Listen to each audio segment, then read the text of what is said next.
Hello everyone, Assalamu alaikum. How are you all? I hope you are well. Welcome back to my channel in this new video.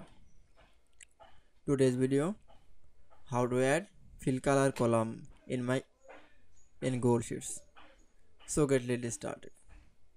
At first open your Google Sheets file. Firstly then show the Google Sheets document is add fill color column. Now firstly select from the any column option. Now for select, then going to the menu option. Now click with the fill color option. Then choose color.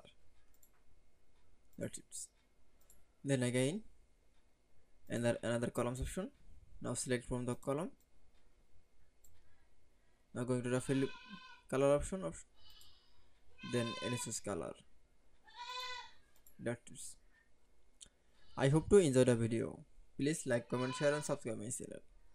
Thanks for watching my video.